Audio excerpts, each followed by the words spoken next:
Hello, hello. Good morning, good afternoon, good evening. Thank you for joining wherever you're joining from. Always good to see where people are on the map. It's always fun. Welcome to another week. Back in the studio today, and I have basically no plan for what we're going to talk about today, which is always fun because that means whatever you want to talk about is what ends up getting talked about. So if you have a question, start your message with the letter Q and it'll put it in my little questions column. And otherwise, we will just hang out and chat. So, yeah, it's another week. I have actually been working on some videos that are going to come out soon. Hopefully, I only have so far done 2 videos this year.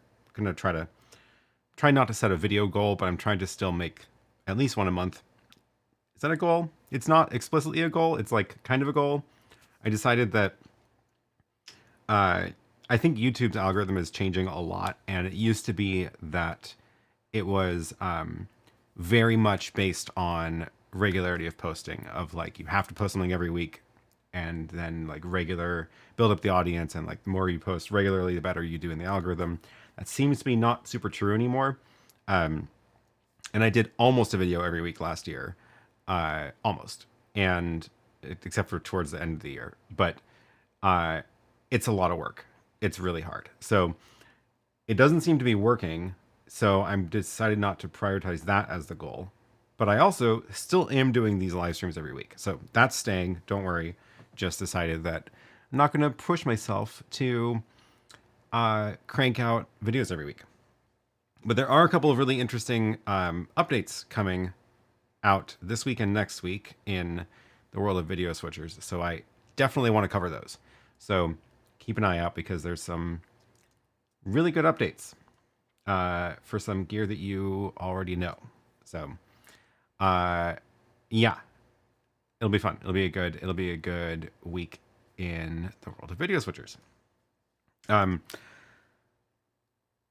I've also been working on organizing my files because I realized that I have this stack of drives, which is a little bit too many. It's a few too many. And there's actually 3 more that are actually plugged into my computer right now. And I'm trying to deal with these. So trying to sort out the files,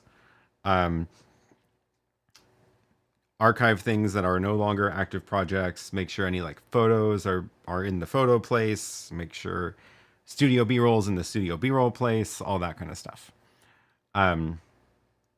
Yeah, so that's been my project this weekend. Some mystery stuff. So the one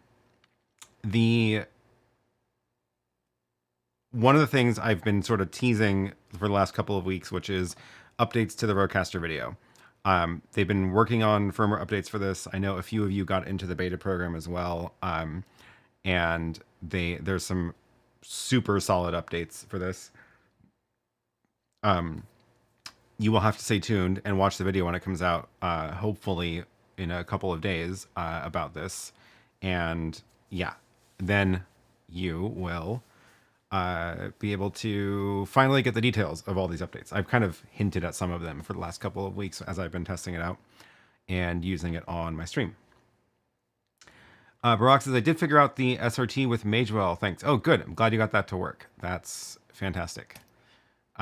Yeah, the Magewell Director Mini, that is just like, it's just a super useful little box that can do all sorts of things. Can confirm some very exciting RØDECaster video updates. Yeah, Bailey has been editing my video, so I gotta review that edit today. So Bailey knows the details now. Yeah, as I was working on a video update for the Director Mini, which is also getting some firmware updates very soon. I just like was going through the list of like add video source, and it just has this whole list of different types of inputs and outputs that you can add. And I was just like, wow, this is just like, it's just really useful little box to be able to push video in and out of all sorts of different formats, which is very cool. It's very cool.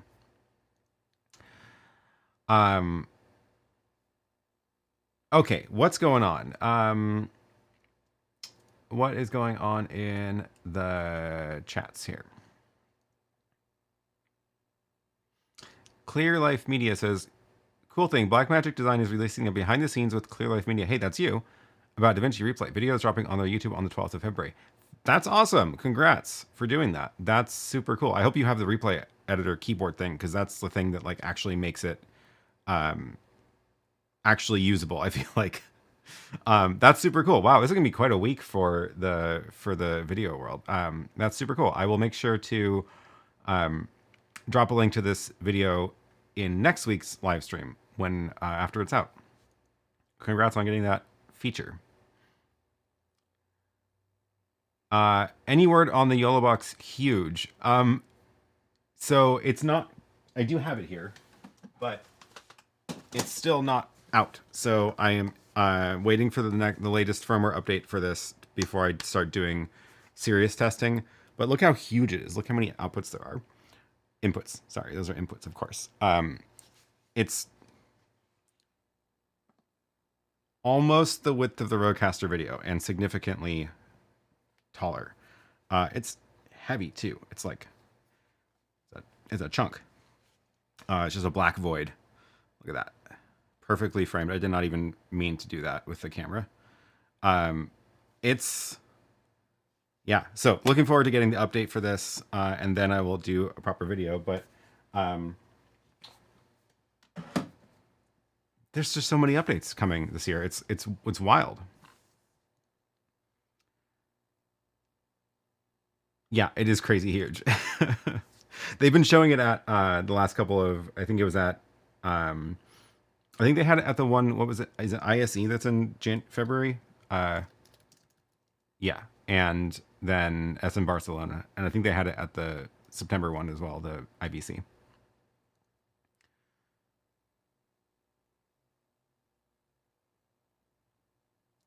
Barox's only thing is every hour. Oh, is this on the Director Mini? Every hour the camera loses color, like turning to negative color with the Osmo Pocket 3 connected to the Magewell. When I plug out and back in, problem solves.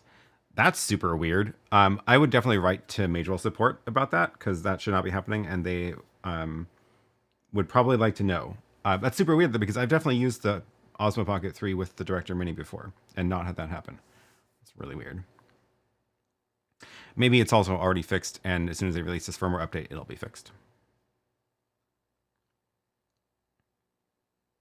Matt says, I need a travel mini switcher and was leaning towards the Talent over the Magewell since I have two OBSBot cameras. You know what I need to do is dig deeper into what specifically they did with the OBSBot control of the OBSBot Talent. Because it is the same hardware as the Director Mini, but it's OBSBot does their own software like on top of the Director Mini software. So, but I can't remember exactly what the specific tie into the OBSBot cameras is, because the Director Mini can also control PTZ cameras, at least over the network. So I'll have to dig into that.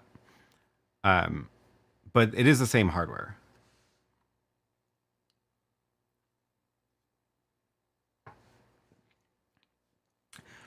Emerald says, I did reach out to Rode for the beta program. My details got sent on, and that was the end of it. Never heard back. Oh, bummer. Well, soon it won't matter anymore. So, yeah, it's going to come out soon enough. So, not a big deal at this point.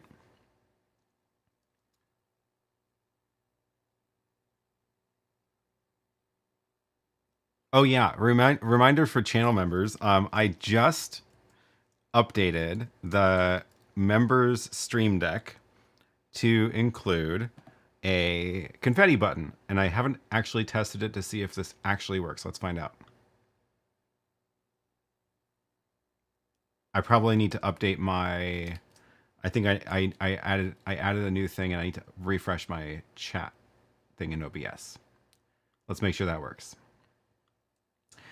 So there's a button now that you should be able to press to. Yeah, there we go. Make cheers and confetti fall. So if you are a channel member, then you should be able to, on YouTube, find the Discord link. And in the Discord, there's link your YouTube. And then you can go to this URL, aaronpk.tv/members. And it'll ask you to log in with your Discord account. And then you'll see that stream deck. And I should also post that link in the Discord so that it's easier to find. Where am I going to put that? Let's see. Let's put it in the behind the scenes channel.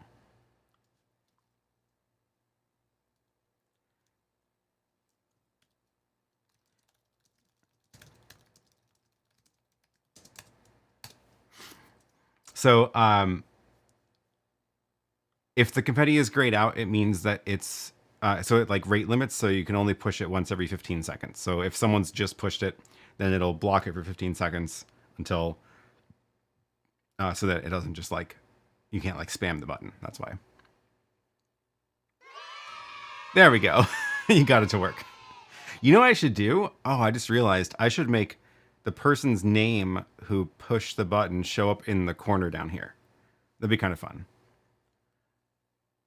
Clear Life Mini says, I do have to thank you for the PTZ camera suggestion. We used it for a fight broadcast. Pulled it up in the lights facing down on the ring, controlled with our BMD panel. It was a great addition. Oh, super cool. That's great. Was that the this one that we've got over here? Oh, I guess that was you. Yeah, I should put the name of the person who pushes the button on the screen. I think it'd be kind of cute. All right, who's got some questions that I can answer so I can try to break something? The other thing I've been working on after the stream last week, where we went into debugging tail scale and getting that set up, I started working on a proper full explanation of that, and it's a lot to take in, but I'm excited about where it's going. I've broken it into like 3 parts where it's there's like 3 use cases. Each one builds on the next. So the first use case is you want to access stuff in your studio when you're outside, so you can get onto your Tailscale network and then get into all your studio devices. And then the second one would be accessing your studio devices when you're outside of the network, but you want devices that can't run Tailscale to also be able to access them, which is an extra layer. And then the third most advanced one is linking 2 different networks where everything on both networks can just talk to each other as if there's no internet between them. And that's what I had between the house and the studio for a long time.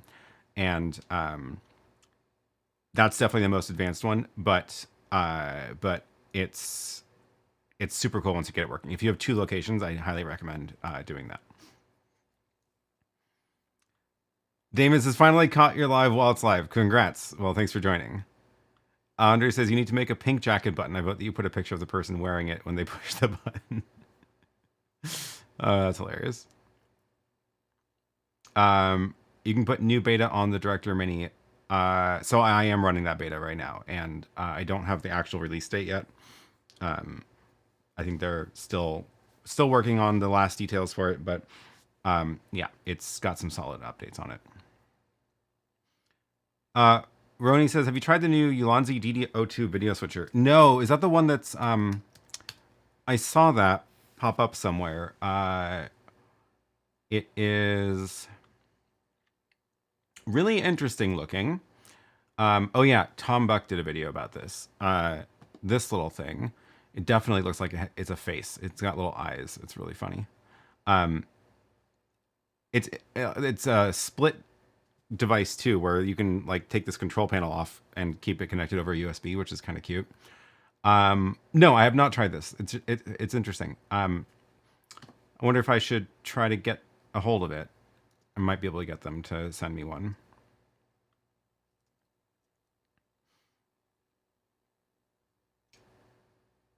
Bailey says, I need someone to try to talk me out of getting a new M4 Mac Mini. I think it really depends on what you're coming from, because it's a Mac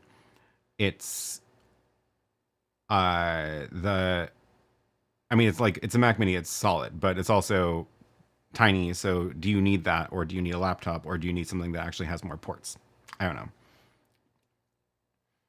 I'm still running this M2 from 2023 Mac Mini M2, 24 gigs of RAM, That's what this machine is, and it's fine. And my laptop is an M2, and I would not even be able to tell you that it's not, that it's like 2 years old or 3 years old at this point. So that's good. Matt says it has a really loud fan from what Tom said. Oh, bummer. Um, Andrew says, wrong channel. We are your expensive friends. Yeah. Damon says, I used the YoloBox Ultra for the first time during a huge work event, and it crashed about twice, once during the sound check and once during the event. Do you know if this is common? It should not be common, but what I have noticed is the more you try to do with it, the more chance it has to crash. So if you're doing a relatively simple setup of a couple of cameras, then it's fine. But as soon as you start pulling in multiple NDIs, multiple, there are some bugs, and this is the downside of any software switcher. They're just more fragile. Not that hardware switchers can't crash, but usually when hardware switchers crash, it's either the controls that crash, but the video processing still keeps going through, or the or if it's a hard crash, it's a hard crash, but then they reboot super quick. That's a bummer, though.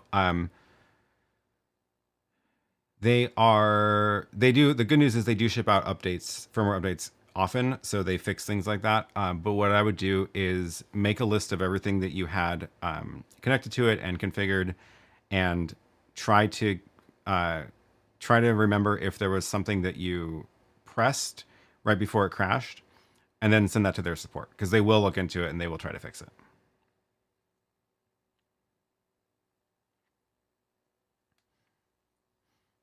Matt says, sorry, Bailey, I love my new M4 Pro. I did order a dock. Oh yeah, I saw you posted that in the Discord. It does look, that's a cute little dock. Oh, Bailey dropped a link to Tom's video about the Ulanzi switcher. Thanks. Not that you can type that in from the screen, but it's in the chat. Grish says, YoloBox, unfortunately too many things that can go wrong. So, I mean, this is like not necessarily a YoloBox problem. This is the same reason that I say I try to avoid streaming with computers, because essentially the YoloBox is a computer that's doing the whole stream. And this is software-based switchers will just inherently be more fragile because they do more things and there's more ways they can go wrong. And the downside of any like all-in-one device is if it crashes, then everything goes down. And that's true with the RØDECaster video too, because like this is not entirely hardware. There is a little OS running in there, and it can crash. They try to make sure it doesn't. They try to do everything to make sure it doesn't, but I have had it crash before. But yeah, the problem with any kind of all-in-one box is that if it goes down, your entire stream goes down, versus right now, like if you look at what I'm doing with this stream, which is excessive to say the least. I've got an ATEM mini doing the streaming to YouTube, and there's this whole separate ATEM down here doing the camera switching. I've got, you know, different devices here that the signal routes through. So if one part goes down, I can probably recover faster. So for example, if my main ATEM crashed, which I think I've had it crash exactly one time, the big ATEM, it's just less likely to crash because it's not doing everything. But if it does crash, that's not the thing pushing the stream to YouTube, so the stream won't go down. The video will go black, but I can recover that very quickly by switching to a still image that's in that ATEM. Or if I really needed to, I could go and like grab an SDI cable from another camera and plug it into the ATEM that's doing the encoding. So it's just that because everything is more separate, if one part crashes, it doesn't take the entire stream down. So yeah, and yes, ATEMs definitely do crash. And if you look at the pattern of which ATEMs crash, it's the ones that are doing more things. So the ATEM Mini Extreme, for example, that is the switcher and it's doing the RTMP encoder. So it's got a network device in it, a network stack in it. And that will crash much more often than an ATEM Constellation, which does not have a streaming encoder in it. So if so if you've split your switcher and your encoder, then at least if the switcher goes down, you're still encoding and you can change what goes into that quickly. Or if the encoder goes down, similarly, you could swap the encoder with a different encoder and keep the stream running. So it's just much more modular. And this is kind of why I like that approach versus an all-in-one device, including the ATEM Mini Extreme. If that crashes, everything goes down. But then, on the flip side, the recovery time of things like hardware switchers is usually much faster than software. So if an ATEM crashes, you can unplug it, plug it back in. I kind of wish there was a power switch because it'd be faster than unscrewing the little power thing. But you can just yank the power, plug it back in, and within like 5 seconds, you can be back online. Versus if your computer crashes running OBS, then you got to like reboot your computer. It's going to be at least 30 seconds before it comes back up. Then once your computer boots up, all the windows pop up again, and it's just like, yeah, it's so. Oh yeah, Grish says when my Constellation 2ME crashed Control, it froze on the input that was live. I power cycled it and resumed very fast. Yeah, exactly. And this is the other part about, again, the ATEMs, when they crash, it tends to be the control stack that crashes, not the video processing stack, because that's in hardware that like almost cannot crash.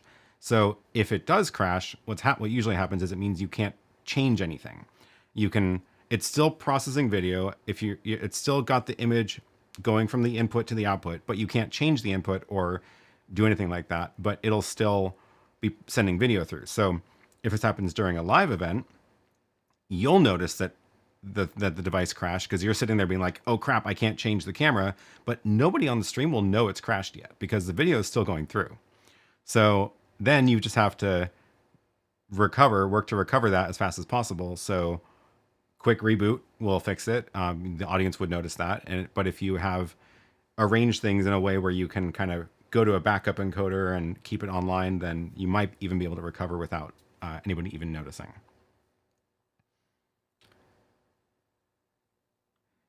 Grish says, when I got my 2ME, found that Companion was making it crash, updated the firmware, and never saw that issue again. Oh, good, yeah. Andre says, this is why I look at my ATEM Extreme and praise it a lot, where it never failed, even with a 3-hour customer demo. I'm glad that you have not had a problem with that. I have had an ATEM Extreme crash before, but it is relatively rare. Matt says, mine has never crashed. This is about the YoloBox. I have 2 NDIs, 3 cameras, an iPad, and a Pocket 3, so it's fully loaded and never crashed on the current software. I'm glad that has worked for you. It's just it can be very random when you're talking about the software ones. Okay, I'm scrolling back up. Maximilian says, I have your Zoom setup, Streamer X Director Mini to use on YouTube Live. I have an overhead camera and an OBSBot webcam. Even using layers, the webcam will not broadcast. Overhead camera, OBSBot webcam, which should go into the Director Mini. Even using layers, webcam will not broadcast. So I assume that means the webcam is not being recognized by the Director Mini. It should. The OBSBot should work. I've done that before. I'm not sure what would be going on with that. I'll have to think about that. Peter says, I stream high school sports. Which PTZ camera work for outdoor sports and control it remotely? Preferably the less bulk, the better. I don't have a lot of good recommendations for outdoor PTZ cameras. I've just never really looked at that part of the market. Be prepared to spend a lot of money, I guess is what I would say.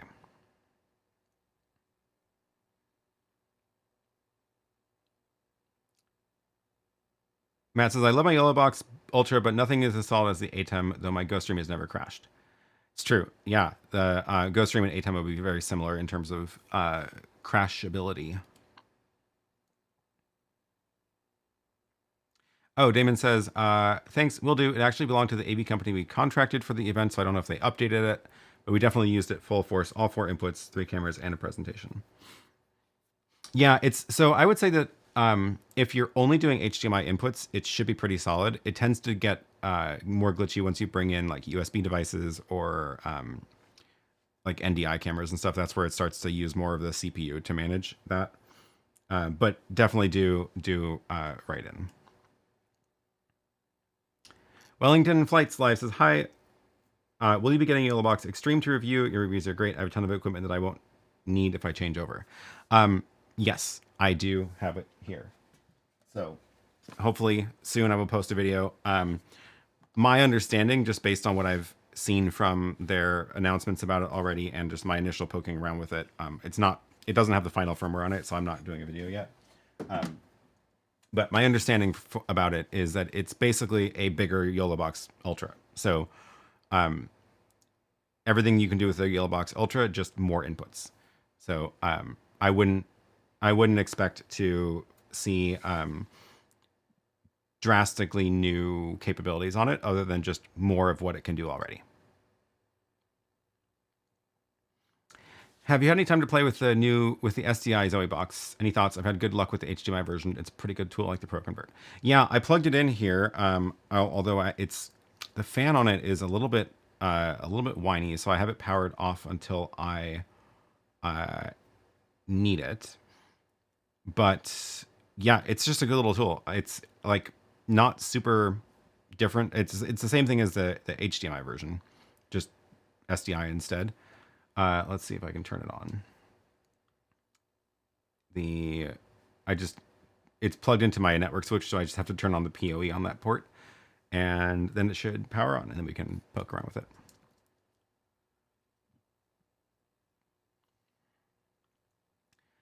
Clear Life Media says most people don't realize how many backups in live streaming you really need. It becomes even more important in PPV events. Yes, absolutely.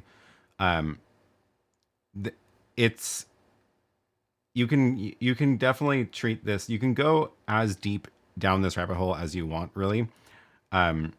The like full redundancy of cameras and audio chain and live streaming it's definitely possible, but you're going to need just to have a lot of gear. So it's really discussed, but the Epiphan Video Nano has never even had a minor problem. I use it 2 times a week for 2 years. Oh yeah, that's a good. I forgot about that. I really need to use mine more. It's still sitting in the rack here. It's also got a loud fan, so I leave it powered off most of the time.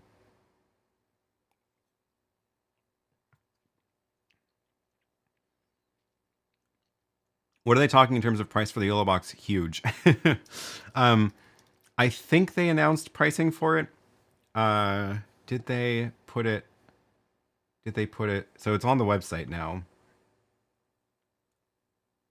Oh, I can hear the fan of the Zoe box going now. It just turned on. I feel like I saw a price at some point, but now I don't know where. I don't know where I saw it. Let's see. It's on their site. Suggested retail site price £1,700. What is that in dollars? Oh, come on. You're gonna nope. Why doesn't that work? Why can't I just 1,700 British pounds, $2,100 US dollars. Is that really what it is? That sounds higher than what I remember. Yeah, Matt says 1999. Okay, yeah. That's what we need. YoloBox Extreme. Can't wait for it to drop. Bowles Ramos says, I'm trying to recreate a high-pitched buzz that sometimes happens with the Rode Wireless Pro. Rode asked me to narrow it down. Seems to conflict with the Interview Pro, maybe. That's super weird. High-pitched buzz. So it's a digital wireless link, so that wouldn't be happening in the wireless link. It would be happening in just the audio. That's super weird. Definitely try to narrow it down. I haven't had that happen before.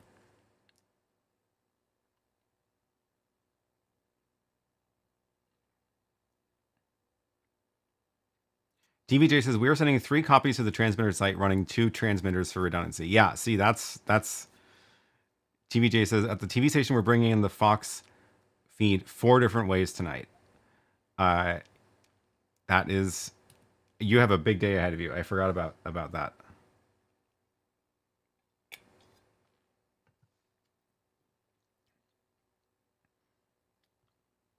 I'm thinking of going with the Mac Mini, 24 gig, 256 hard drive plus the dock. as opposed, it comes out to $1,600 as opposed to $1,900 for a terabyte. Here's my, I I know the dock has a little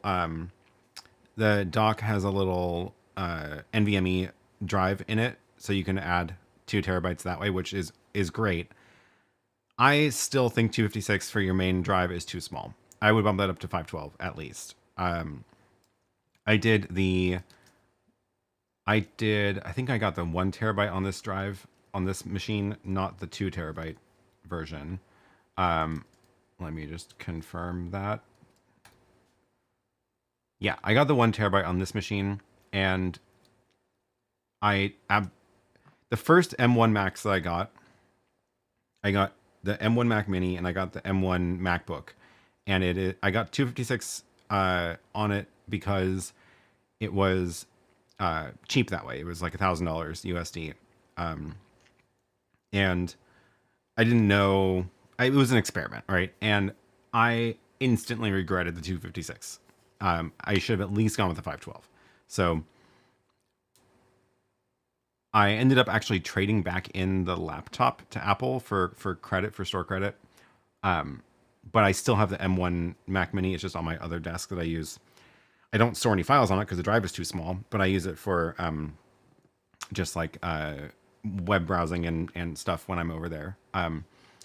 It's eventually probably going to turn into like my shop computer running the laser cutter software and stuff like that. But I definitely don't do the 256. They shouldn't even sell that as an option, frankly. Get at least 512. Yeah, Matt agrees. 256 is too small.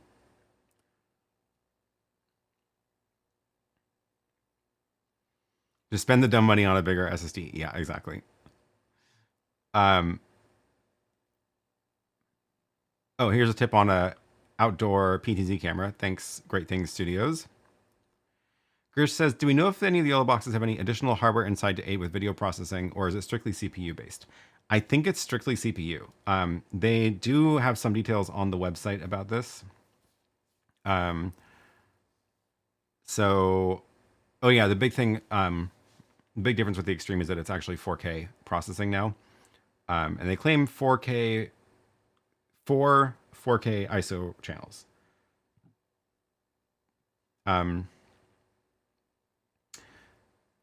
Upgraded Qualcomm CPU, but I don't think there's any GPU in it. They usually do have some detail on here. Where is it?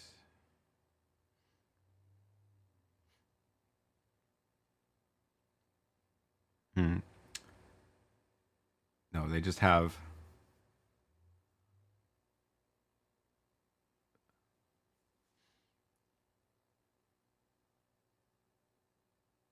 Nope, nothing about it. Yeah, I don't think there's any accessory hardware on it. 6 NDI on the YoloBox, that'll suck up CPU for sure. Yeah, it will. Okay, let me scroll back up here. Where was I? Does the YoloBox Extreme finally have stable frame rates or still skipping frames? I will. So it's the same architecture as the YoloBox Ultra, as in it's still a CPU-based switcher, and it's still doing all the video encoding in CPU. So it's got a better CPU, but I don't think it will... I think at some point, once you have too many things connected, it'll still start skipping frames because it's still inherently the same architecture. Whereas ATEMs and the RØDECaster video actually is an example of... this has a CPU and GPU in it, and they do all the video processing in a separate like chip pipeline where they can make it not skip frames because it's dedicated hardware doing the video processing. So that the GoStream and the ATEM all do like separate dedicated hardware for the video pipeline versus control, and that's why they can be so stable without skipping frames. The YoloBox will just always, and actually the Director Mini also CPU based. At some point, you will reach a capacity of what the CPU can process. and then it'll have to start skipping frames. Yeah, if they introduce some hardware processing aspects to the switchers, it'll be a good improvement. This is why I'm like kind of disappointed about what they did with the new Extreme. I feel like just making it bigger isn't necessarily what they need. I feel like they need to add that kind of hardware processing somewhere in the device so that it can be more stable. Matt says, I hear about skipping frames, but since it's just me talking on mine, I think that's why mine never skips. It will totally depend on how many signals you're putting into it and out of it. So like if you and again, I've noticed that the HDMI is usually more stable than the other one. So if you have webcams coming in or NDI feeds, you'll reach that limit faster, essentially.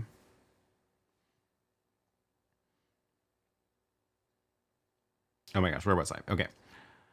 Davis says, I was looking forward to the YoloBox Extreme. I have the Meta Ray Ban, and I was wondering if the only way to extend the glasses recording in the Facebook app is to use the HDMI adapter of the YoloBox of the iPhone. Whoa. I've never seen those glasses before. Extend the glasses recording in the Facebook app. Does the glasses run the Facebook app? HDMI adapter of YoloBox to the iPhone. I don't really understand what the glasses do. You're going to have to give me some more context. 1 terabyte is the standard where it's not a hassle. Yeah, 1 terabyte is what I got in my laptop, and I've just never had to think about the disk space anymore, which is good. Oh, here's the 4 feeds DBJ is getting. Satellite from the main site, satellite from LA, backup satellite from a truck on site, and IP feed in case the satellite goes down. Is something important going on today? Yeah. I heard there's some owl is coming out today.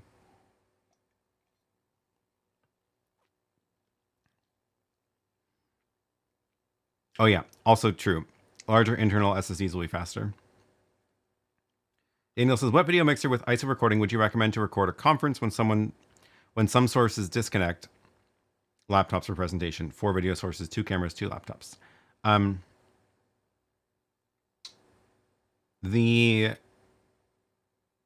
would say, so yeah, the yanking out the laptops is going to be the problem there. I've done that with the ATEM before, and it works fine. The ATEM will continue to write a black video data when there's nothing connected to it, which is pretty much what you want, so that's all lined up still. The RØDECaster video should do that fine as well.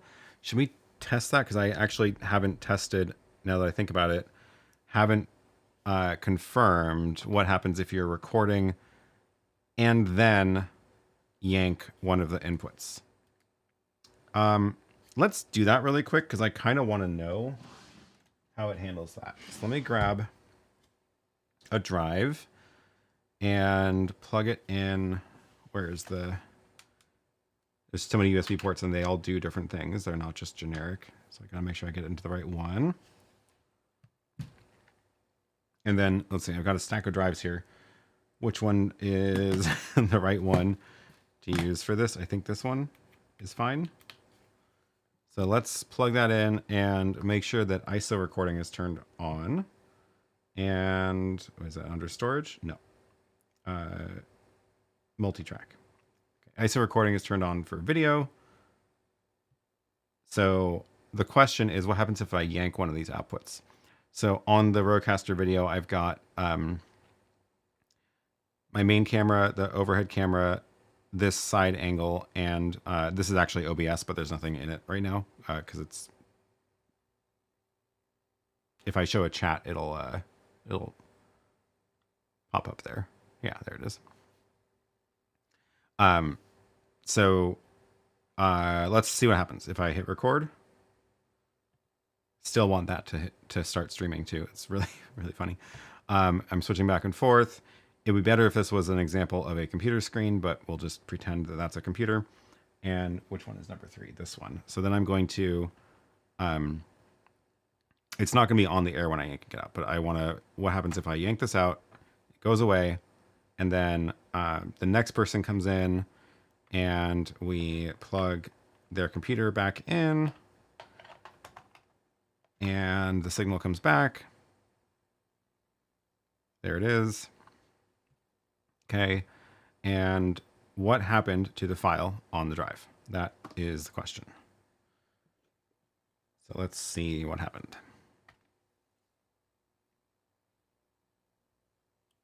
I ran out of USB ports because I'm copying too many files around. Shoot. What's this one? I think I can unplug this one. Is it that one? Yes. Oh, come on. Why is it not letting me eject? Finder is using it. Yes, it is open in Finder. Please eject the drive. I feel like Mac has gotten worse about not letting go of drives. Eject. Oh my God, seriously. Why is Finder using it? I'm just going to force eject.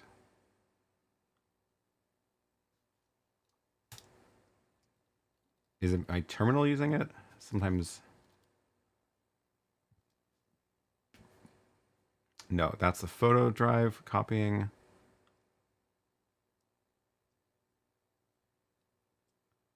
Okay. Let's try this again. I'm going to plug this into my computer and we're going to take a look at the files that popped up.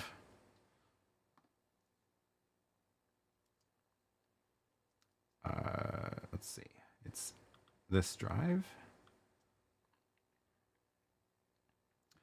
RØDECaster video. Here's the thing I just recorded. Let's see what happened. So the program should be fine because I was not on the, that was not on the air when I yanked it. So let's see what happened with this. It was camera 3. And at some point I pulled it out. There it goes. And black. And then it's back. Okay, good. That's what I wanted. I wanted to see that it didn't like shorten the video clip. So it's the same length as all the other video clips. 39 seconds there and 39 seconds there. Good.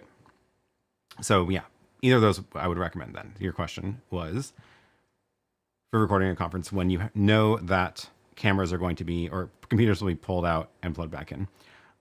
So yeah, I would say the ATEM, any of the ATEM ISO models or the RØDECaster video would be great for that. And not a problem. Ditto the Mac eject issue. Oh, good. I'm glad it's not just me. Okay.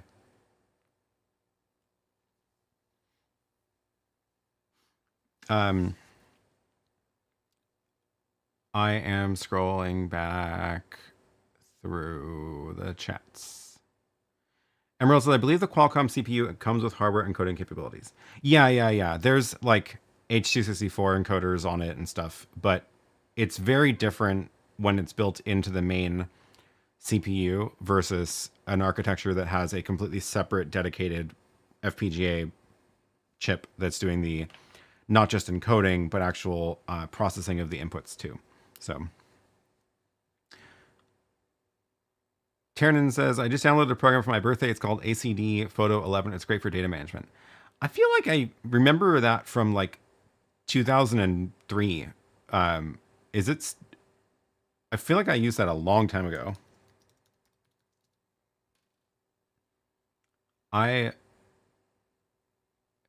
Wow. Oh, of course they have AI. AI keywords could be useful. Facial recognition. Wow, I haven't thought about this in a long time. I wonder, my problem with photo management is if you use apps like that, you end up essentially locking yourself into their software and you're at the mercy of their software, which what I mean by that is the this happened to me a long time ago. I think it was around 2003. I found a really nice program for photo management. What was it called? I think it was called Brilliant Photo. And I'm sure I'm not going to be able to Google it because the internet was very different back then. I think it was called Brilliant Photo, and it was only for Windows, which was fine because I was using a Windows machine at the time. Yeah, there's no way I'm going to find this. And it was made by just one person. He really cared about the software. He did a really good job with it, and I like imported all my photos into there and was categorizing them and tagging them and organizing them, and it's great. It worked well, but then at some point he stopped updating the program, and then also I moved to a Mac, and then my photo library is locked in that software, and thankfully the actual photos were like just files on a disk, so I was able to still like move the photos around, but all the metadata and stuff, I lost all the organization of it because it was all in that program. And I feel like that's just like an inherent problem with anything like this, and it's not solved by moving everything into Google Photos or Apple Photos or whatever. So there just isn't a good solution that's like long term. And what I've ended up doing is switching to a mechanism that is basically just like, what's the lowest common denominator for this? And the lowest common denominator for photo organization is files on a hard drive. So that is my new mechanism. Is I have a drive which I back up to my network drive, but this is a drive, and I've just got folders for every year, and then you'll see like inside there it's a folder for every month, and then for every month there's folders for like what's happened on in that month. So like here's a bunch of photos from the bridge pedal where I was both taking this was like some drone photos, there's some still photos, some of these are videos also. Here's when I was working on the Mac, replacing the hardware in that Mac, 3D printing a little bracket for the card that I added, and now like my very minimal tagging of this is this can, I can sync this folder around, I can search a file system. It's as long as I put something in the folder name, I can search that. I can rename files if I wanted to. It's just like manual, but it works. And this is not going to go away because it's just files on a drive, which I can back up, and I'm not tied into anybody's app that they're building. So that's my yeah. If AC/DC is on version 11 and they're 20 years old, it's probably pretty safe. You say that, but there's definitely no guarantee.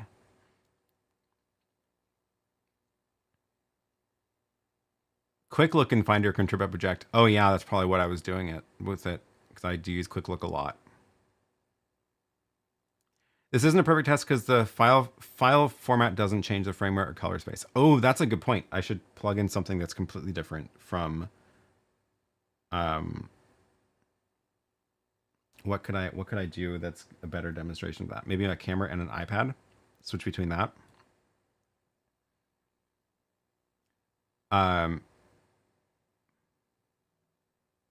Try organizing photos with a family of 8 and different devices between screenshots and actual photos. It's a mess. I cannot even imagine. Yeah.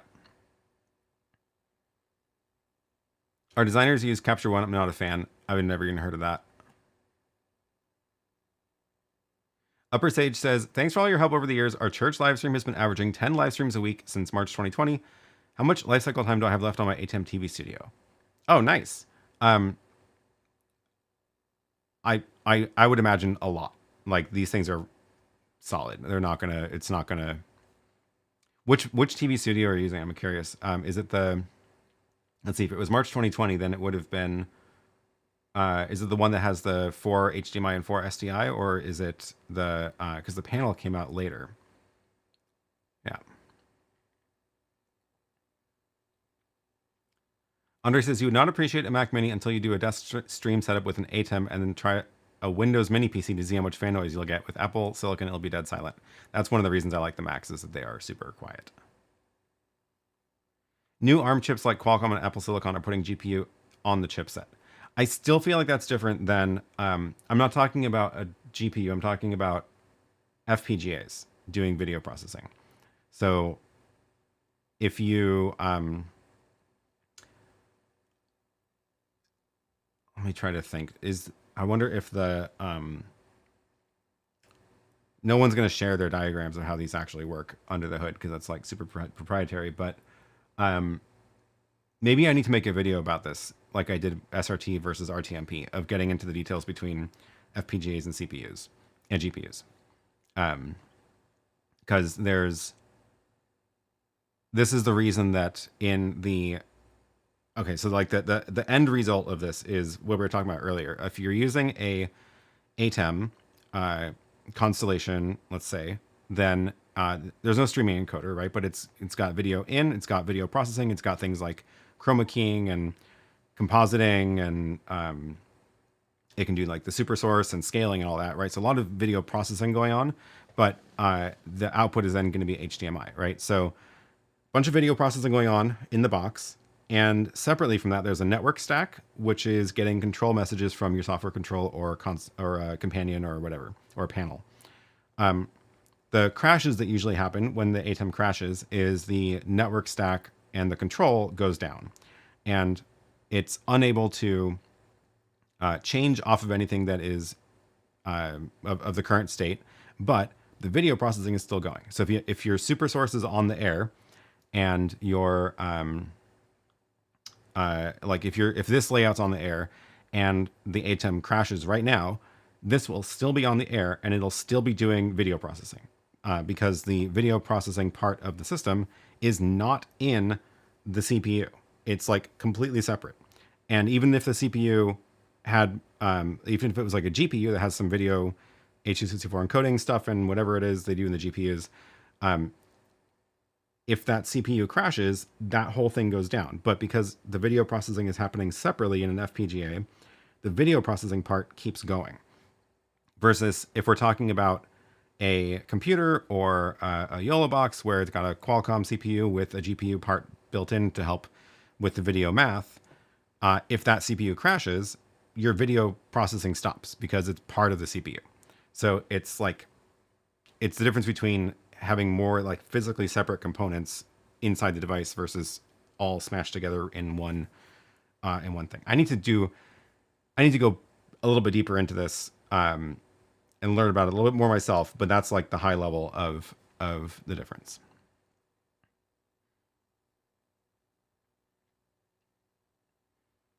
Okay, where was I in the chat? Oh my gosh. Would love to see a deep dive on this. Yeah, I need to do more, a little more digging, a little more research, and then make some pretty pictures.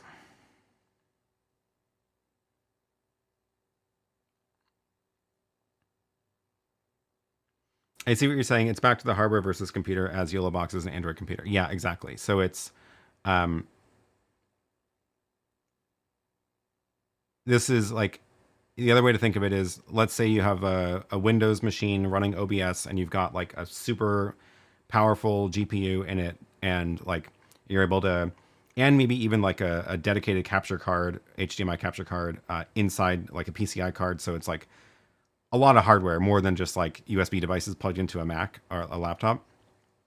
But even then, if your computer crashes, everything goes down, right? Like if Windows locks up, then everything is just out the window. It's not going to continue to pass video frames through.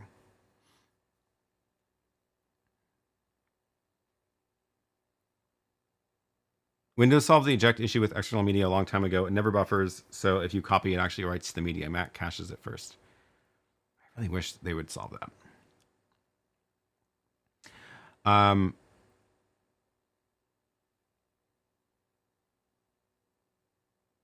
Okay, wow. Scrolling back, trying to find where I was. David says the main to-do of YoloBox is to add another icon to the menu. Icon prompts or increase another icon with its lower 4/3 icon, whereby there's a respectable number of videographic files. I'm not quite sure I understand what that. YoloBox is keeping ATEM minis in the game until they do this. Not quite sure what you mean, but you should write it out and like actually email them a feature request, because they do listen to this stuff. And if you have like a specific ask, they will consider it, and you might see it pop up. Dan Splaining says, Jeff Greeling did a video where he added a higher capacity SSD in a M4, much cheaper than Apple's options. That is not something I want to do myself. I do not want to solder my M4 Mac. Does the Ultra Studio 4K Mini do 2 inputs, or is it a glorified single channel Thunderbolt box? Pretty sure it's single channel. How can I test that without? Because it's busy doing my chat right now, but I'm pretty sure it only has one. Let's see, I should be able to, in OBS, at least test it. Because it is a capture card. Let's see if that is true. It's not even showing up probably because it's busy doing the chat overlay. Let's turn that off.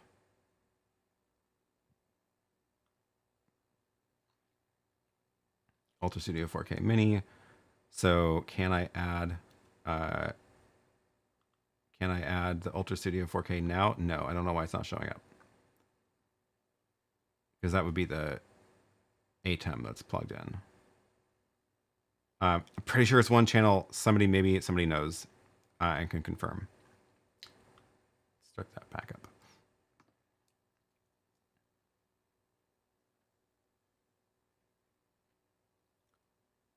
Bailey says I have to head off and catch a few more hours of sleep before work. Make sure to check out the members only Discord. Some great conversations happen. Thanks for the plug, Bailey, and have a good nap.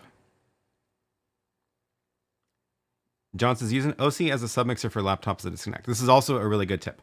And this is so I did this with the RØDECaster video and the Go stream in that conference I recorded in the fall, which I don't think I just finished my video about it, but I talked about it on a live stream.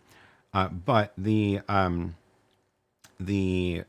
I used the Go stream for this purpose of inputting my laptop to show like the schedule, and then the presenter's laptops, and then send one copy to the RØDECaster video and one copy to the projector. So I could control what's on the projector separately from what's going into the RØDECaster.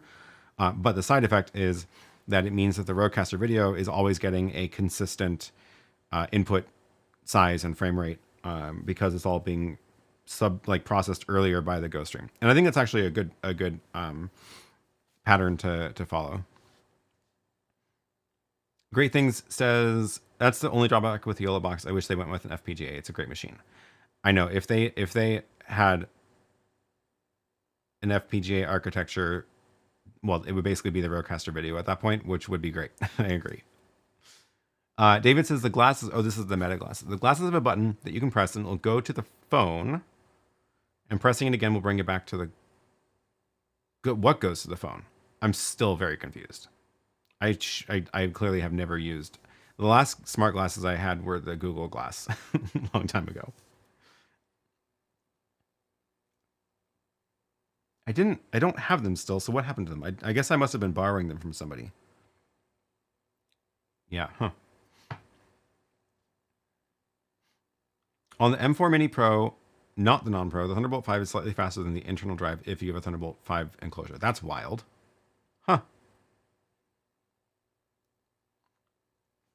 On the RØDECaster Video plus RØDECaster Pro over USB, does audio follow video work? Do the audio channels come in via separate channels and can be mapped to inputs? No. So if you plug in the RØDECaster Pro to the RØDECaster Video over USB, it's a stereo device. So you do not get all the channels of audio. I feel like they need to fix that, because yeah, it'd be really useful to have it come in as multi-channel. I don't know if they even can, but I feel like they can, because it's their own device over USB, so they should be able to do whatever they want. But no, it's a stereo device. David says, it's nice to have the perspective of the glasses as you see with them on. I'm still confused about what the glasses do. I'm sorry. This is just not clicking in my head. No disrespect to Apple, but MacBooks as of today do not have their own AI built with their computers. Series iPhone, not Mac OS, and the longer Apple continues, even more undesirable they are. I am also not happy about how much AI Apple is cramming into the devices right now. This whole AI trend is so stupid. It's like, here's the thing. AI is not new. It's been around for a long time. It's called machine learning. And there has been a lot of integrating machine learning into various parts of various products for a long time, which has been very useful. This latest trend of calling everything AI and making everything chatbots is so stupid. It is like completely pointless. I want AI to do things that are actually useful for me and that our computers are good at, and that machine learning is good at. Like, oh my God. One example of this hype is Unify, the cameras. They just launched this, they call it an AI key. So a lot of their cameras have had people recognition in them for a long time before they were calling it AI. They've started naming some of their cameras AI, fine, whatever. It's just got like better, more things can be recognized. So people, animals, cars, that's super useful. Like, I love that I can set an alert on the camera when a person is detected, which is different from motion or pets. Because I actually, that's how I run my alarms here. I can make a siren go off in the yard if a person sneaks into the yard at night, and it won't go off if an animal crawls by. And there's lots of raccoons here and cats and stuff. So great, that's all great. But they launched this thing called an AI key. It is a dedicated, essentially, processor for image recognition. And it'll pull the like video and events from all the cameras you have connected into your system and run AI processing on them. And they claim a lot of things that it can do, which sound cool, like detailed object and context descriptions. That would be very cool. Okay. Natural language retrieval could be useful. Transcribe speech events. Okay. Sharpen face recognition. I'm very skeptical about that, but that's a different story. So anyway, I bought one because I was curious. I was like, this sounds interesting. And I installed it, and it is not good. It's not useful. I'm see if I can show some of this without like showing too much of my what's going on here. But let's see. There's so you're supposed to be able to just like search in this box for stuff. Like if I search for white truck, right? It should be able to pull up all the videos of white trucks that have passed by.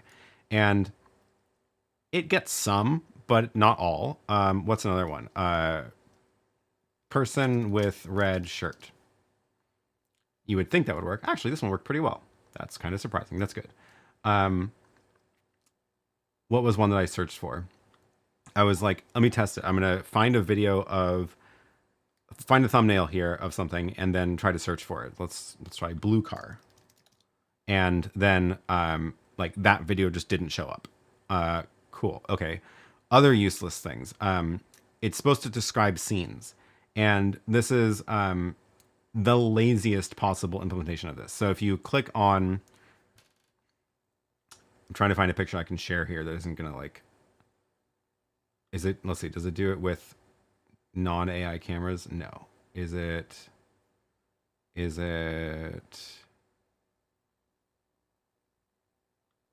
okay, here's one. Let's see. It says,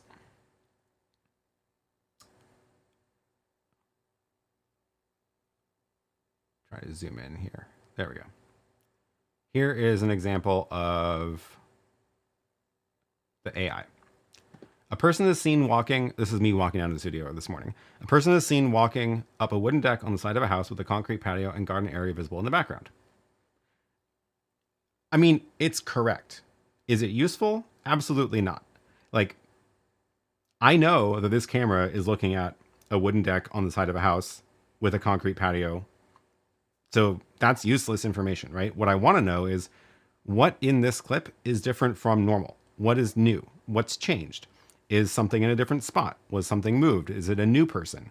And like these cameras are recording that scene 24/7, which theoretically machine learning should be very good at detecting differences from past recordings, right? Like it should be able to feed back into itself and say, oh, I recognize that like this this plant moved, or this there's now a piece of wood on in this location that wasn't there before, right? Like that's the kind of stuff that would be nice to see in these descriptions, not just feed the image into a natural language description engine and have it tell me what it is, because that's not useful. So yeah, the it's just tell me what's different. Tell me let me search for like it should be since it has facial recognition, it should be able to be pretty good at being like a new person has appeared, right? And it's just not good. So I don't know. The yeah, cats eating. Exactly. Machine learning and fuzzy logic been around for ages. Yeah, I remember like a machine learning class in college over 20 years ago. Yeah, OpenAI made it popular with being a chat. Also, chatbots are not new. It's just that they got really good with OpenAI. Not saying that OpenAI is not useful. It's just, yeah. Sven says, AI is a marketing term that's stuck on everything at the moment. First question should always be, what is meant by that in this context? Absolutely. I don't even know what the suspicious notification tag on Unified Protect is supposed to mean. I haven't even seen that. There's a video called ChatGPT is made from 100 million of these. It describes how the idea is very old and that even in the 60s, public demos were made where it predicted outputs from inputs. But they didn't have the technology to make it practice like what we did today. Yeah. I mean, I'm not saying that there's been no innovation in this. It's just that it is so hyped up and over. Everyone's just jumping onto the hype train right now. Here's another good example of useful AI. Auto switching video switchers, right? Like that should theoretically be really good at that, because you've got a video of someone's face that's going to be good quality. So it's like a good quality signal input. It should be able to auto switch a podcast setup extremely accurately and like as at least as good as a person would, based on facial recognition, recognizing not just the volume of who's talking, which is the easy way to do it without AI, but like looking at someone's face. Did someone grin? Maybe cut to them. Like that kind of stuff would be super cool, right? Why is nobody doing that?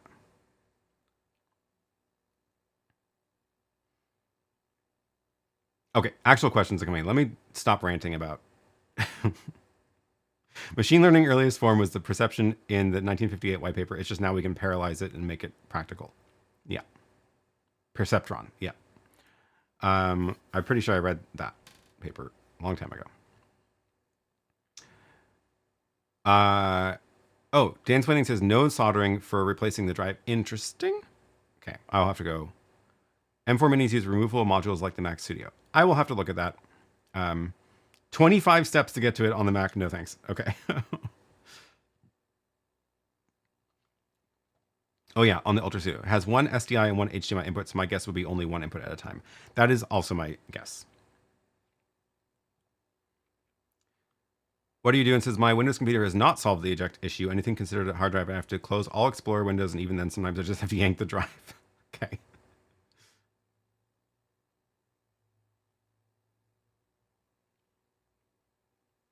Damon says, what's your ideal mobile live stream setup? Quick setup and breakdown with 4K streaming. Ooh, with 4K. That's just like a extra level of complication. Mobile live stream. So I guess did you follow up in the chat with any of this? No. Okay. The I think I need to know what you mean by mobile, because mobile as in the whole gear is going to be roving around, or is it mobile as in you need to be able to go somewhere, set up, and then tear down? Um, the the because there's and then 4K, there's not a lot of things that have 4K. So if that's a requirement, then the list of options is just small. But let me know more about the question, because I can talk about mobile kits for a long time. Emerald says, the newest RØDECaster 2 Pro beta update now allows you to use the Rode Wireless Pro as a receiver connected via USB, so you don't occupy XLR channels. Oh, great. RØDECaster 2 use the Rode Wireless Pro.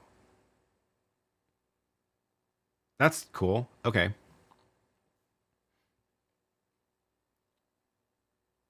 Matt says, I think they should have done the RØDECaster video as a video switcher, and then with a single USB-C brings the audio from a Duo or RØDECaster Pro 2. Then I would have got one. I like that the RØDECaster video has a ton of audio features in it, but I kind of agree that like it almost would have made more sense to have it be just the video processor part and move and just like force people to buy a RØDECaster Pro for the audio part. Because the main problem with the RØDECaster video is that there's no audio buttons. So all your audio control is not available physically. So, but I hope they do a multi-channel USB link between the two at some point.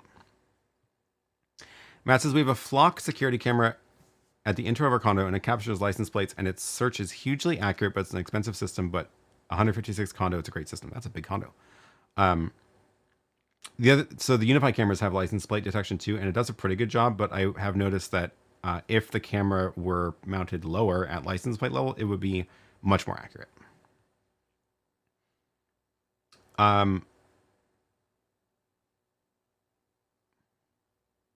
Yeah, is it an RV or trailer mobile, or is it the criteria Aaron can take it on his bike? Exactly. Go somewhere, set up, and tear down. Okay.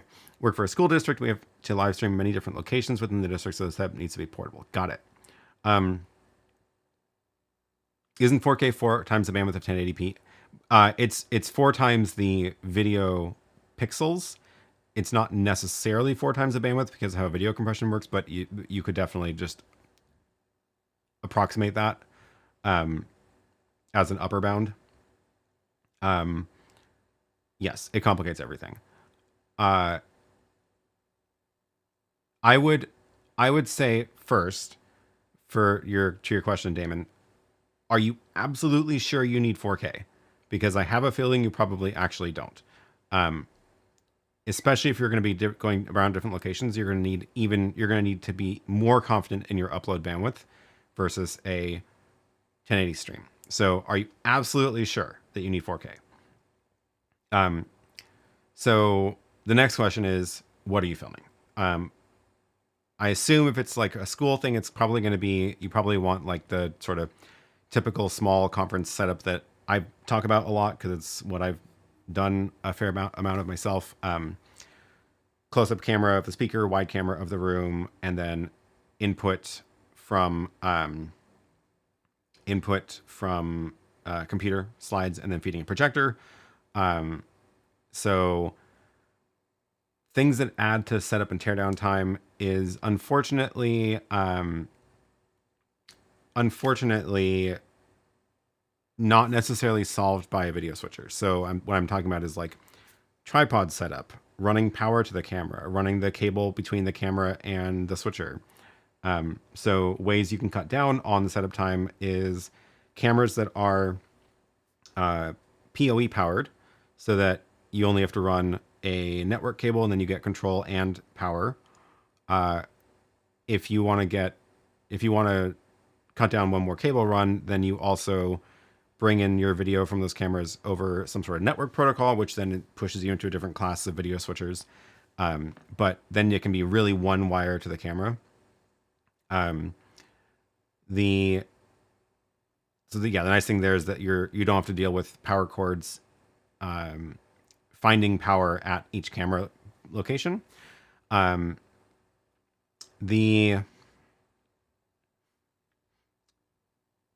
It's a strong preference, but not required. This is about 4K. Maybe I'm not a fan of 1080 because we've been using StreamYard and the 1080 quality hasn't been the best. Okay, I'm going to pause you right here.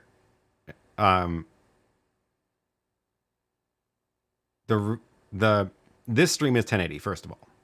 So, is this quality acceptable to you?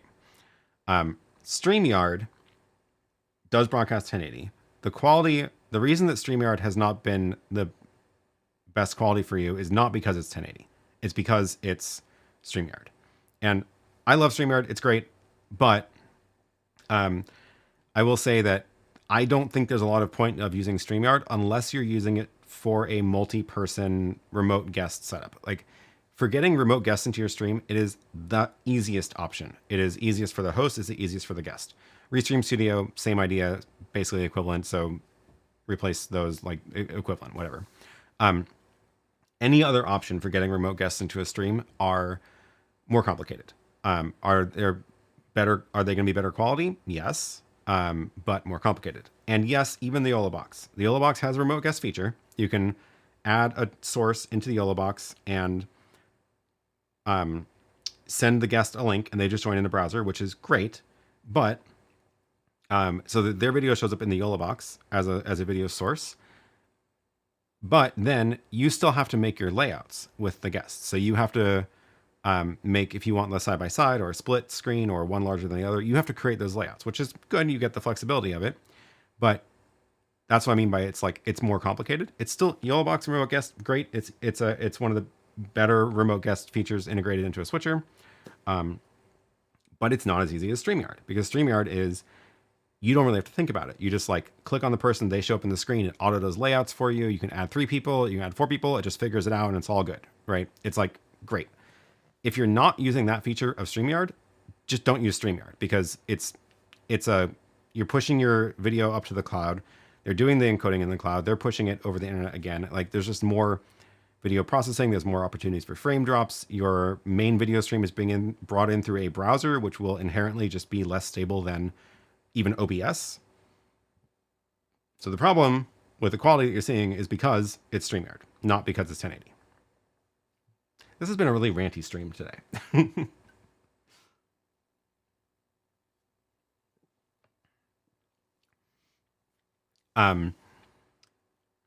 So sorry, I did not mean to go on a rant, but the 4K is not going to solve this. So a lot of people have been unhappy with StreamYard since the acquisition. It's actually been a while since I've used it since the acquisition.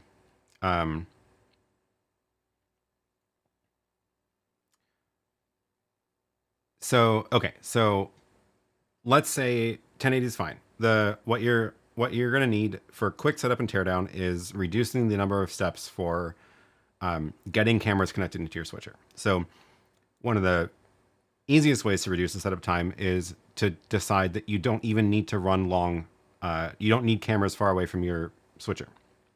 So if you can have your desk set up and then have 1 or 2 cameras right next to you, then your cable runs and power runs are super short and fast.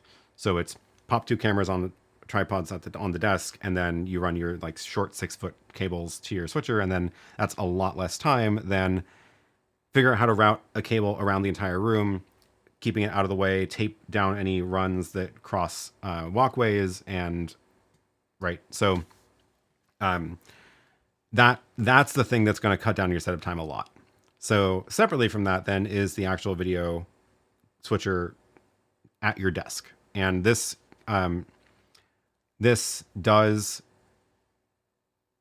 is where you can start to cut down setup time by either using all-in-one devices like the RØDECaster, or building little kits, little rack mount kits of gear. So for when I was do I have I think we did a behind the scenes. Let's see if I can find this.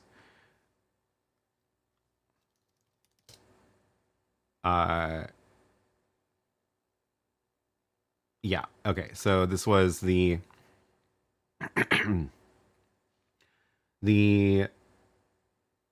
ResolveCon that I did with Photo Joseph, where we went and streamed a conference in this room. We walked through the whole I should link this video down in the chat so that it shows up in the timestamps.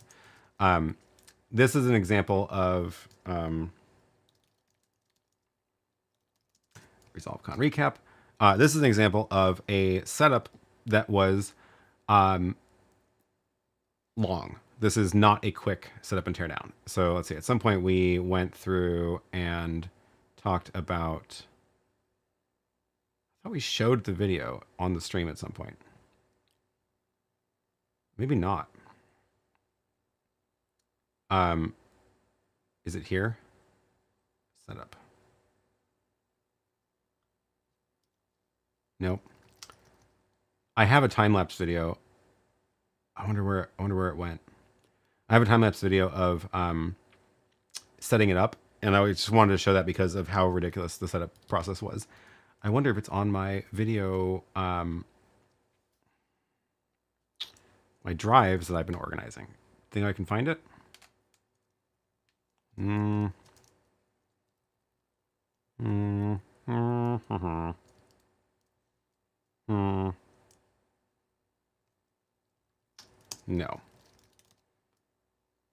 Not finding it. Darn. Anyway.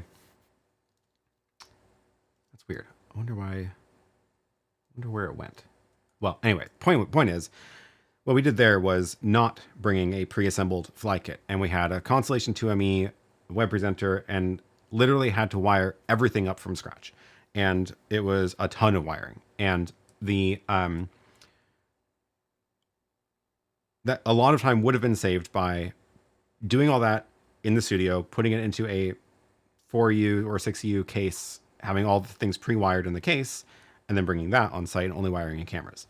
So that will save time, but I think your first thing to cut down setup time is the cameras. Okay, let me see where I was in the chat.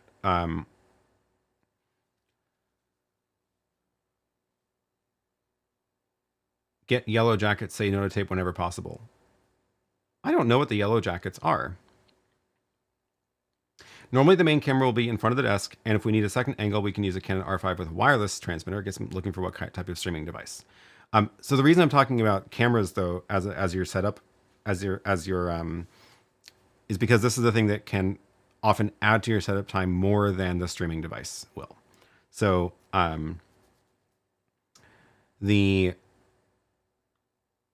what would be the best with the least amount of equipment to carry around? Oh, other question for you then is, do you need to run a projector from this kit? And I'm assuming you do, because this is a pretty common setup of someone's going to plug in a laptop into your switcher that you need to record and stream, and then you need to feed a projector. So you're going to need something that can route the aux out to feed the projector separately from your HDMI, which is multi-view, so you can see what's going on. So OC GoStream Duet is a great option for that, because you can use one of the HDMIs to feed a projector, and the second one as a multi-view. ATEM Mini Extreme is good for that. The downside with the GoStream is it's not ISO recorder, so if you want to record everything simultaneously, then you would do the RØDECaster video or the ATEM Mini Extreme. RØDECaster video does have 2 HDMI ports. Stay tuned on that. So I think those are all good options. For board meetings, we do need to connect a projector. So yeah, if it's like a production thing versus like a meeting, if you're treating it more like a production, then I would say you do want to feed the projector from your video switcher rather than splitting the signal at the computer. Those are the 2 main ways to do it. But again, like every time you add a connection and a splitter or things like that, you're adding power hookup, which adds time and complexity to the setup. So I try to remove all that as much as possible.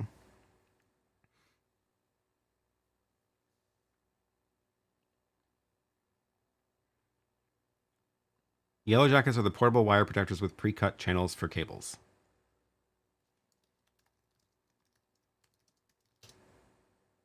Oh, those things. These things. That makes sense. I mean, yeah, if you have the space to carry that around, absolutely.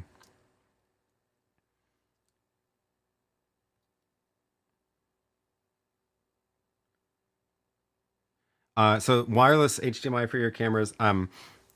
The it definitely saves you having to run the video cable, but you're still going to need to power the camera and the transmitter from something. And I'm guessing probably you don't want to run off of battery; just is more risky. And depending on how long these events are, not a good idea.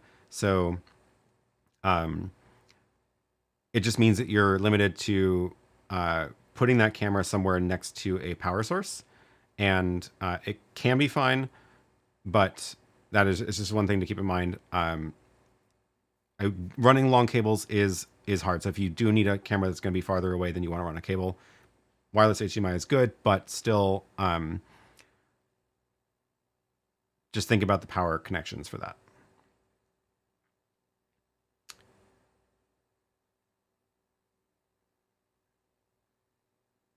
Where was I? For reference, the big game setup takes about a week. Yeah, that's a lot.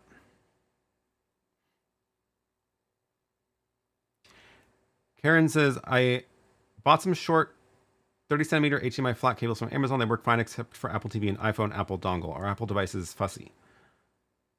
That's weird. I wouldn't think that the short cables would cause a problem for Apple devices.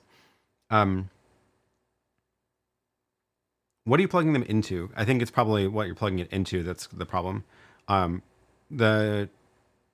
have a ton of these little short flat HDMI cables, and I have never had that be a problem for anything I'm plugging in. But it's more likely that the thing you're plugging it into doesn't like the Apple HDMI. HDMI are fussy, period. Matt says, I always run my cameras off of batteries, usually V-mount. I mean, yeah, you can, for sure. I just, if I'm going to be somewhere for 8 hours, I don't want to deal with batteries.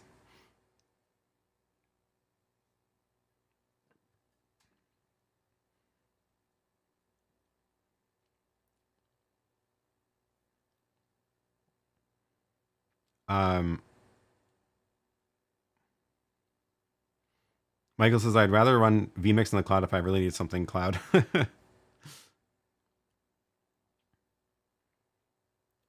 Oh, follow up. I'm plugging into the OC Duet, but Apple devices work fine with other HDMI cables. That's super weird.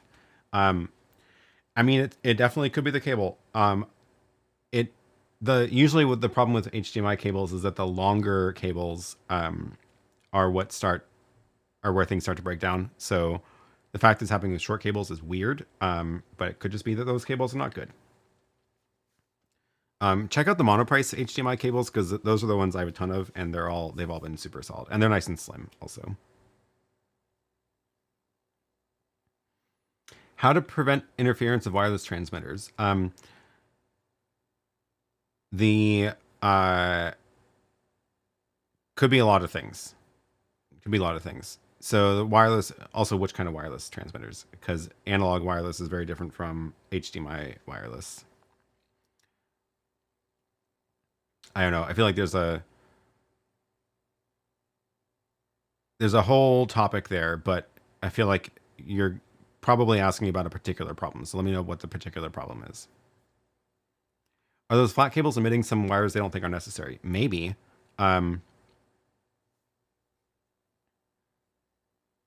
Hollyland. Hollyland transmitters. Okay, Hollyland wireless HDMI. You may not be able to, because if there is wireless interference in the area, that it might just be too noisy of an area. It's like if you're in a loud, crowded room and you are trying to talk to somebody, at some point you just won't be able to because there's too many voices. Yeah, avoid 2.4 gigahertz. So 2.4 gigahertz tends to be a very crowded area. Same because it's just so much stuff that uses that. So some of the transmitters have multiple frequencies that they can hop between. Some of them are now using 6 gigahertz, which is for now clear because there's less stuff that uses it, but that won't be true for long. I had two of them yesterday in the big hall, 50 meters from the receivers. That should be fine.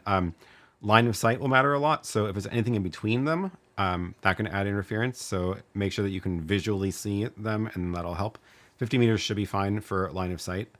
But it will, if you're using 2.4 gigahertz for the wireless link and then everybody comes in with their cell phones and laptops, then it's just a loud, noisy room at that point. So not necessarily a lot you can do. That's why some of the more expensive transmitters will do auto frequency hopping or use combo 2.5 and 5 gigahertz or things like that.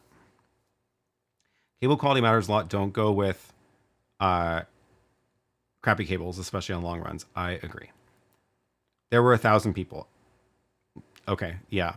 The other thing you can do is to get things up higher. So get things off of the ground. If you have your receiver just like sitting next to your thing, it's gonna, like, this is in the way, right? Like if the transmitter was over there, that stuff's in the way. So get things up high so that you can have line of sight between the transmitter and receiver, and that'll help a lot too. And then if you really need to go another notch, there are directional antennas you can buy. So some of the transmitters will sell antennas that are like narrow, so that you can point it directly at the receiver, and then instead of it listening to everything around, it'll like listen in only that one area, and that can help a lot. Computers and iPads can be funky over HDMI. The 100% solution is to use a decimator. True, yeah. So if you are, it's very weird that the short HDMI cables don't work, but I would say just get different short cables, and then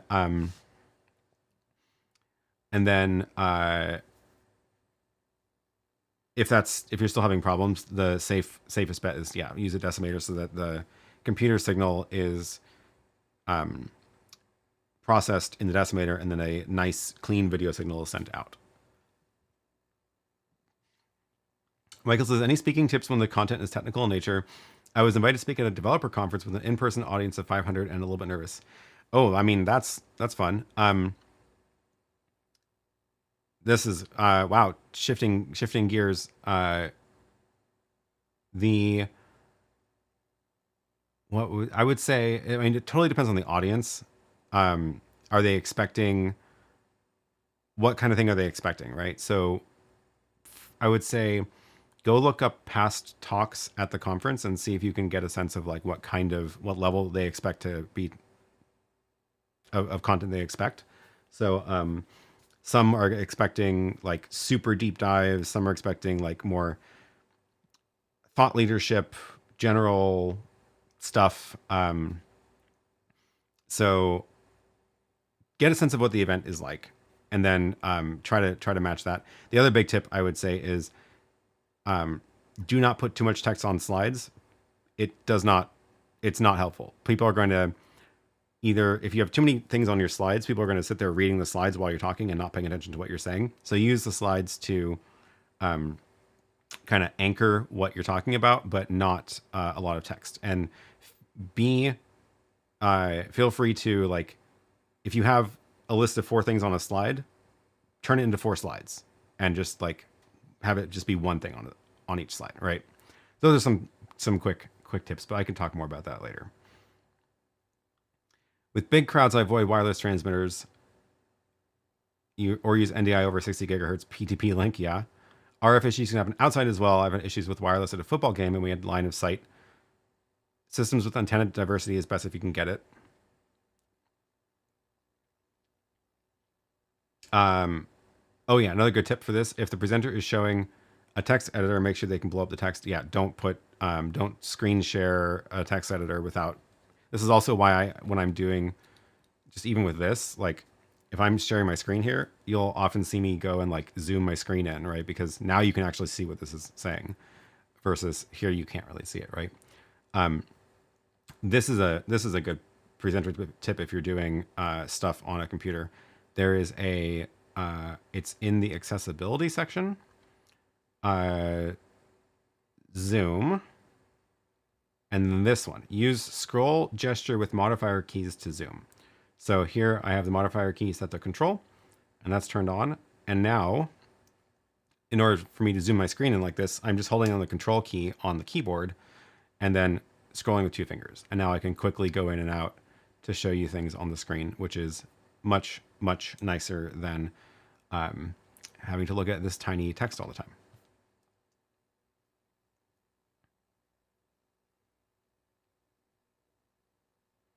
Oh, this is a good tip too. HDMI negotiation dongle EDID can solve a lot of issues too. Yeah, for sure.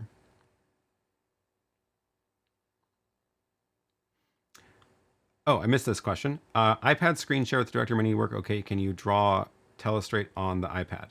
I feel like I did a video about this. Did I?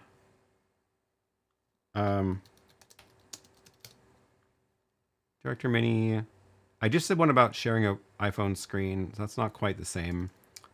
I guess I didn't do it for the Director Mini. I did this for something else though. Oh, it was with the ATEM Mini. Would that be the same as... Oh, and the RØDECaster video. Here, I'll just drop the RØDECaster video version of this in. Let me think. Would this be the same as the Director Mini? I think so, because you would...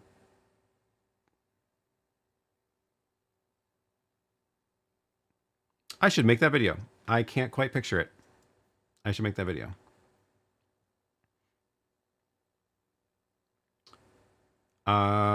Yeah, wow. We have been going for 95 minutes. Thanks for keeping track of time, Andre.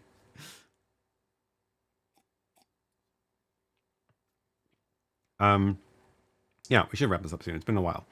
I like the suggestion from last week of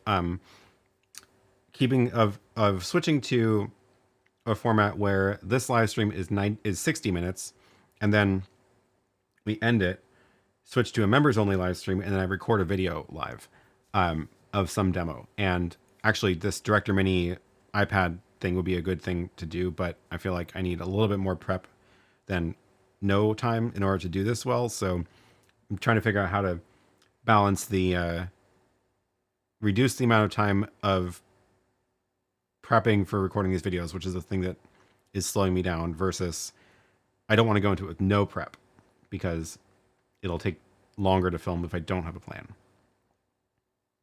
So anyway, I'll just say that this is not happening today, but maybe next time. Yeah. Okay.